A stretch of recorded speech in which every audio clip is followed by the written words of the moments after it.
Pale FM ekulira omuntu wa bulijjo. Assalamu alaikum warahmatullahi wabarakatuh. Webale tuliriza n'okutugoberera wonna woli nkubuzaako amakyaga olunaku olwaleero yenze omukugulu kungunuhu tuli 17 akatunze mwende ekulira omuntu wa bulijjo era nga tusinziira mu kibuga ekikulu ky'eggwanga Kampala kasozi Kampala mukadde okutuukako na wonna wosinze okuba nti otugobera MTN abateekamu ssente. MTN bye bagenda maaso nokubika nti bateekamu ssente ne tukutuusaako byonna byogenda okuba nti owulira era nga tukutegeeza nti essawa 2:02 nga batuleetera agafa wakati mu ddwaniro. Tuli mu ddwaniro kubanga otalo kyagenda maaso n'oku 26 nga lugenda maaso n'oweka nti luyinda wakati w'omusajja yettibwa omu Iran America tulimu n'Omuyisirayiri mu ebyo bigenda maaso n'okuleka nti oba oliawo obitambula. Kale nno atugenze okujja nga okubatuka okw'amaanyi ddala mu kibuga ekiyitibwa Tel Aviv ekitundu kye bayita Kafel Kasim Isirayiri asongera okubatuka okw'amaanyi kuwuliddwako mu kibuga ekiyitibwa nate Tehran. Abayisirayiri bazzeemu ne balumba nga bulemu n'abasajja bayitibwa Abamerika. Tugenda okwetegereza enteekateeka. Amerika agamba nti bano abasajja basaagana muliro eryanda lyokya. Waliwo enteekateeka ennene ddala Amerika ogenda awambe ekizinga bakiyita kaaga oba kaaka. Amerika agamba nti gwe omusajja gw'omuyirani ojja kundaba baagala genda kuwamba kizinga. Irani agamba nti awo mba nfaafaagana n'omuntu tewali kubuuza mba nfaafaagana n'omuntu nga bigenda okuleka nti bitambula era ogenda kuba obitegeera bulungi nnyo nnyini ddala. Kale nno weebali nnyo okuba nti otaddeko okwetoola ekibuga Kampala abali mu butale obw'enjawulo ku stage za bodaboda bali mu taxi n'abatugoberera nga musinziira buli eggwanga bali ku YouTube ne TikTok mwenna weebali nnyo. Katutandike nga twejjukanye tumale tusimbule. bwe buti mu Inside Story. Bwelwali bweruti mu The Inside Story nga bwe mugambye nti tusooka kwejjukanya katujjukira nti olwaleero ziri ennaku z'omwezi 26 mwezi atuwuliriza mwezi gwa kusatu March omwaka 2026 lunaku lwa 85 olw'omwaka omwaka gwina ennaku ziri 208 zokka bwe gutyo gujja kuba kugenda maaso n'okuba nti guggwako. Tujjukira katugende maaso n'okulabika nti oba oliawo otujjukira mwaka gwali gwa 2005 kitegeeza nti emyaka 21 egimaze okulabika nti giyitawo. Waliwoko oba oliawo okwekalakaasa kwalimu abantu wakati w'emitwalo 20 ku mitwalo 30 mu kibuga ekiyitibwa Taipei. Ekibuga ekiyitibwa Taipei munda mu ggwanga eriyitibwa Taiwan abantu emitwalo nga 3 bagenda ku nguudo baali bawakanya amateeka ag'amajja agaali gayisiddwa eggwanga eriyitibwa China agaali gayitibwa anti-succession law munda mu ggwanga eriyitibwa China. Bagenda maaso n'okulabika nti beekalakaasa nga bagawakanya. Okwekalakaasa okwo kwali kwongera okulaga nti ekizinga ekiyitibwa Taiwan kyali kyagala okwekutula ku mateeka agaali gafuga eggwanga eryawamu eriyitibwa era China era nga tugenze okutuuka olunaku olwaleero nga Taiwan oyo kumpi eggwanga eryetongodde newankubadde China agamba nti akazinga ku kakyali kaayo bwoya newankubadde ngera America agezaako okulabika nti awaga akazinga kana kayitibwa Taiwan kwongera okwekutula ku ggwanga eryo eryawamu erya People's Republic of China. bwe bwali mu Inside Story. Katusimbule. We report in depth. New video today from Israel's military claims to show. You tell us your side of the story. Hamas has underground tunnels and basements, but they sure know how Pal to torture. FM News and You World. Behind every statement, there is a bigger story. Get the bigger and real story. This is Pal FM, ekkola ly'omuntu wa bulijjo. This is Pal FM, ekkola ly'omuntu wa bulijjo wonna wooli nga otugoberera. Headline ennene eri nti eggwanga lya United States of America balabudde Iran bamugambye nti singa ebyemmeeza bigaana tugenda okukuba mu nkuba gy'otalabangako. Amerika erabudde Iran era amawulire gano gabatuuseeko dda ba Muhammad Bagheri Ghalibaf Ayatollah Mujtaba Said yamaze okulabika nti akitegeera President Masoud Pezeshkian IRGC na bonna ba member abo abali mu bukulembeze munda mu ggwanga lya Iran America ebalabudde abadde simulala Donald Trump agenti singa diiru egaana mugenda okubwa mu nkuba gye mutalabangako.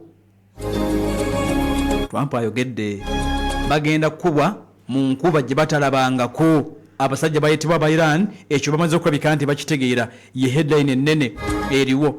Wabula headline endala kubigenda maaso katengena ku update zekwekuba nga bwe zibadde zimiridde, but headline endala nti olutalo lulina phase we lugenda ku kizinga. Kati okusinza ku getulina lugenda ku kizinga, waliwo plan ennene mukwano gwaffe atugoberera lugenda ku kizinga kibayita Halga oba Kaga oba Kaka, oluusi abayirani bakiyita a forbidden island. Kakati buli wowulira nti ekintu kiri forbidden ebeera no-go zone. Nga bw'olaba poliisi n'amagye bya Uganda bibadde byafuula amaka ga Kyagulanyi no-go zone tosaalimbirawo, ng'abasajja bateekawo embeera emagere wa Kyagulanyi. Kati Iran akazinga ke bayita Kaka oba ke bayita Kaga abasajja bateekawo emisanvu Abayirani tosaalimbirawo, era kalina erinnya paatiike the forbidden island. Ngenda kutwala kazinga akakayitibwa forbidden island. America ina olukulu lunene ddala okatwala. Kata Iran egamba nti abo bonkutula abo bojja kunda bakimafia. Iran balina byatandise okulabika nti bakola ne plan y'America okulumba ekizinga kya Iran ekyo ekitwale. Lwaki tebagenda Tehran baagalaawo, era ensonga ngenda kuzikubuulira ne bagambye nti headline ennene we tujjidde ku mpewo nga America esuubiddwa Iran bajja kulabika nti bamukuba bubi nnyo. Bamugambye nti please accept defeat or be hit harder.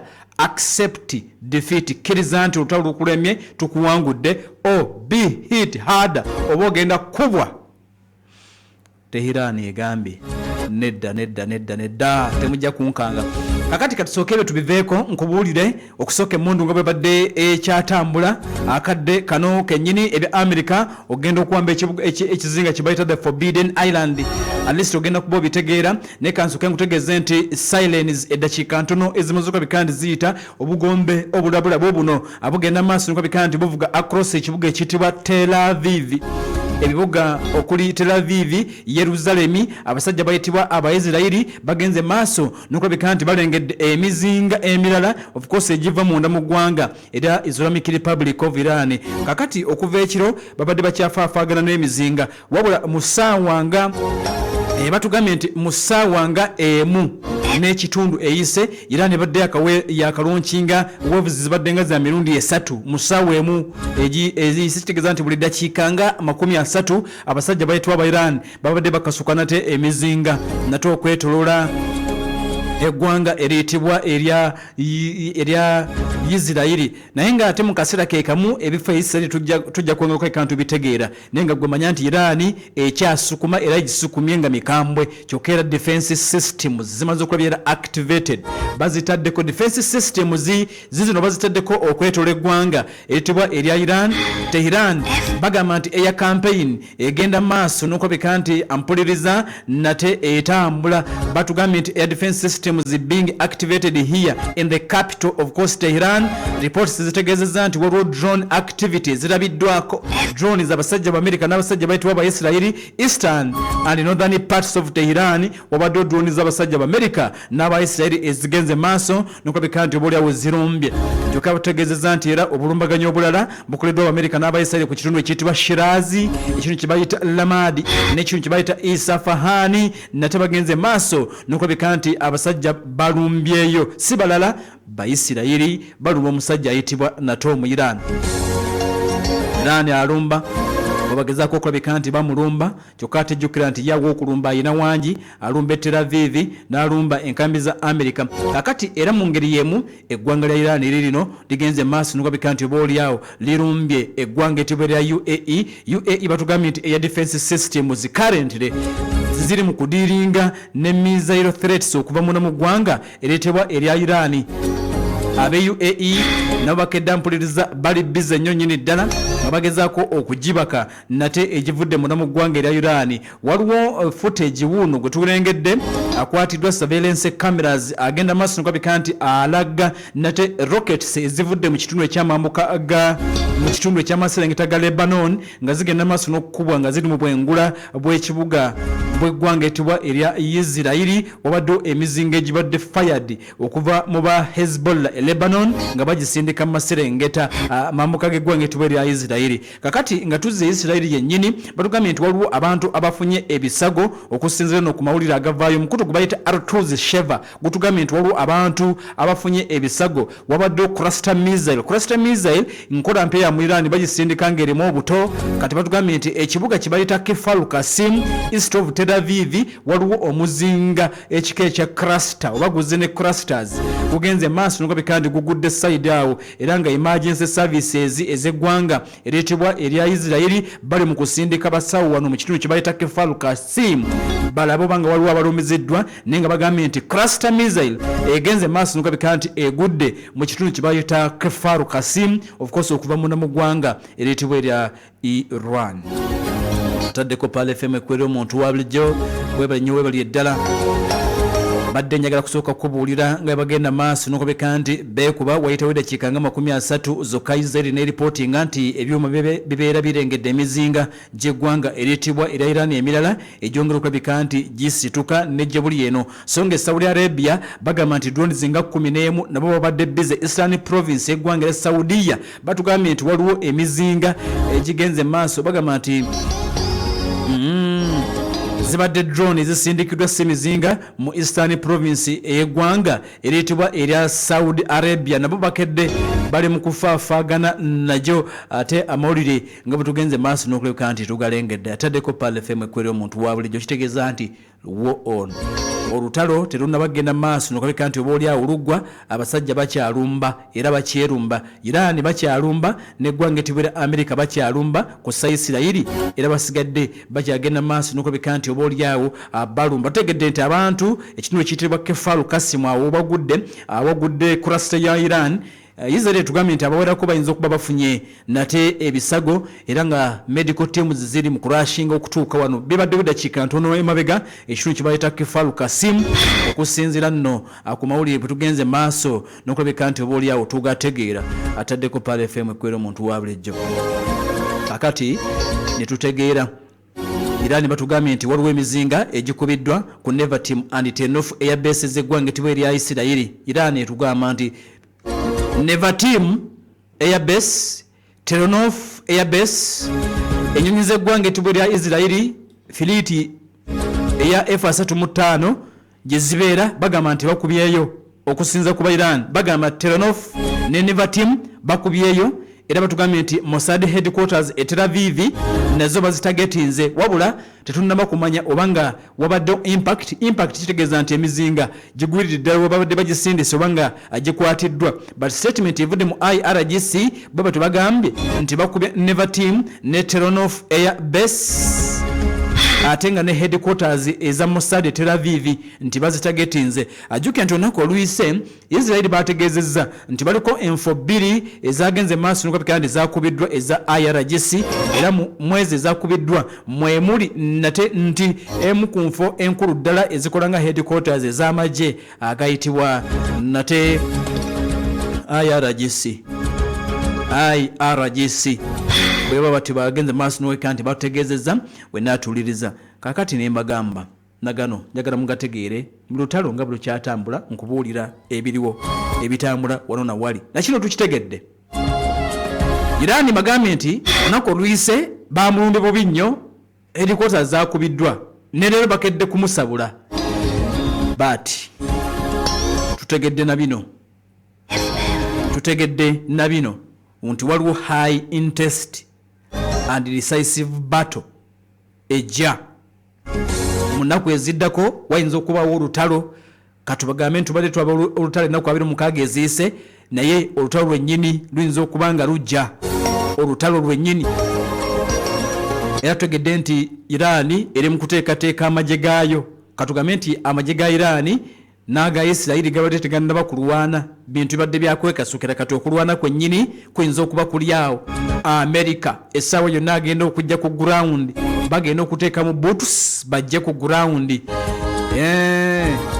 Tutegedde nti eggwanga ereetebwa erya Iran bali mu kukola extensive preparations ez'amaanyi ddala nga balinda Omumerica wansi ku ddongo. Bagenda okulinda Omumerica ku lya Buganda bo beefuke okusinza ku mawulire ge tulina bagamba nti yessaawa. Kyova batugambye nti mu nnaku eziddako singa olutalo terugenda maaso nokweka nti luggwa, singa Iran takkanye na America batugambye nti tulinde olutalo lwennyini oluyinza okugenda maaso nokulabika nti oba olyawo lutambula akadde kano kennyini. Nga bwe lugenda maaso nokulabika nti oba olyawo lujja akadde kano kennyini. Pale FM ekulera omuntu wa bulijjo abasajja abo era abayitibwa nate aba Iran bongedde okutegeeza nti ennyonyi eyitibwa F-18 Super Hornet ekitongole kya CENTCOM kiwakanyiza byonna, naye kansokenga kubuulira otegeere Iran amagye gabwe ag'oku ntikko oba ag'omutawaana bagamba nti bakubye ennyonyi ya FA-18 Super Hornet, nnyonyi ya America fighter jet FA-18 Hornet. Bagamba nti bagikubidde mu bwengula bw'eggwanga etibwa erya Iran, wabula ne bwe tujjidde ku mpewo ekitongole kya CENTCOM kifulumizza amawulire ne kigamba nti Iran erimba. Iran egamba nti Navy Air Defense Systems zaayo zasobodde bulungi okukuba ennyonyi y'Omumerica gye bayita FA-18 Hornet fighter jet, bagikubidde mu kitundu eky'amaserengeta ag'eggwanga eryo. Announcement eyo yakoleddwa amagye gayitibwa IRGC, bagamba nti ennyonyi eno bagikubidde mu Chabaha County, Sistani ne Balochistan province ey'eggwanga eryo. Era Iran egambye nti yakakuba ennyonyi kakati ziri nnya eza America ne Israeli fighter jet ezibadde nti zikubiddwako waakiri ezimu nga zikubiddwa ne ziteekebwa ku ttaka, endala ne zigenda maaso n'okabika kandi zidduka. Kyokka bagamba nti beeyambisa homegrown air defense systems mu kadde kano. Lwabadde lunaku lwa Sunday Iran neetegeeza nti air defense systems zaayo zaatagetinze ennyonyi ya F-15E Strike Eagle fighter jet mu maserengeta aga airspace yaabwe. The day before amagye ga IRGC era gabadde gategeezezza nti gaakubye ennyonyi eyitibwa F-16 Falcon, the fighting Falcon mu kitundu ekyamasekati ag'eggwanga. Ennaku z'omwezi bwe zabadde 28 Feb omwezi ogwo ogwedde. Abasajja bwe batyo bagenda maaso n'oweka nti balumba Abayisirayiri wali munamu ggwanga etibwa erya Iran omwali n'okufiira okutta omukulembeze eggwanga etibwa erya Iran w'oku ntikko Ayatollah Said Ali Khamenei kakati omugenzi. Kakati yo Iran egamba nti ennyonyi ekikuba yeyambisa nate system yazo, system zaayo zebeekoledde ewaka. Kati ebyekyuma ngenda bikubuulira kubanga nakyo bagamba nti baakikubyeko. Naye ennyonyi zino ezibadde zikubiddwa America tennaba kukola acknowledgement yonna nti waliwo ennyonyi yekubiddwa. Kambawo ebyokulabirako. Waliwo ennyonyi ezaakubwa mu bitundu bya Kuwait. Ripooti eyasooka okuva mu America baatugamba nti yali friendly fire air defense systems z'eggwanga eriyitibwa erya Iran erya Kuwait ze zaakuba ennyonyi ezo, wabula si Iran. Nnyonyi bbiri zaakubwa mu ggwanga lya Kuwait. America negamba si Iran wabula air defense systems. Ennyonyi eyitibwa F-35 bwe yakubiddwako era negenda maaso n'okabika nti yadduse. Eggwanga eriyitibwa erya America baatugambye nti bateebereza nti eyagikubye yabadde Iranian fire. Okukuba kwayo oba okugikoonako kiyinzika okuba nga Iran, naye tebakonfaminze nti yabadde Iran. Ennyonyi eya KC-135 eyagenda maaso n'okabika nti ampuliriza ekuba era eggwanga lya America lyagamba nti mutuweemu kadde tukyanoonyereza. Ennyonyi zikesi endala ezaakubwa jjuuzi munda mu ggwanga lya Saudi Arabia era America yavaayo n'agamba nti akyanoonyereza alabe ki ekyabaddewo. Ne ku mulundi guno CENTCOM egambye era nti tannaba kuba ku nnyonyi yaabwe yonna era nti amawulire ge bafulumizza ga bulimba okusinziira nga bwe bitambula. bagiyita FA-18 Super Hornet. Emu ku fighter jets ziteeberezebwa okuba nti zifubutuka wakati ku byombo ne zigenda zikola operations munda mu ggwanga erya Iran. Gye bavuddeko omukulembeze wa America Donald Trump yategeeza nti obwengula bwa Iran babuyitamu nga bwe baagala. Iran egamba nti ennyonyi zino etandise zinogula mu bbanga yeyambisa systems zaayo. Ejjo nabagambye nti baatugambye nti drones ezevuga zokka ezisoba mu 100 nti era bagenze maaso n'okulabika nti bazikubye. America agamba nti Iran abalimba abafera obwengula bwabwe twabumaliriza tubuyitamu nga bwe twagala. Kakati agaliwo geego Iran agamba nti ennyonyi yagikubye n'agiteeka ku ttaka. IRGC bwetu bwegamba CENTCOM ekitongole ekya America ekitwala olutalo luno bagambye nti nedda ako kawaani temunnakuba ku nnyonyi yaffe eno ye PAL. Webale tuuliriza kakati oli waddembe okubiriivinga gw'oyagala. Yes, olowooza baagikubye oba nedda? Simanyi nange era I am not here to confirm wabula I'm here to report. Ndi wano kubuulira nti Iran egambe twagisabudde, America negamba alimba. Kakati golooza ani alimba? Simanyi ani alimba ku bombi, nze simanyi.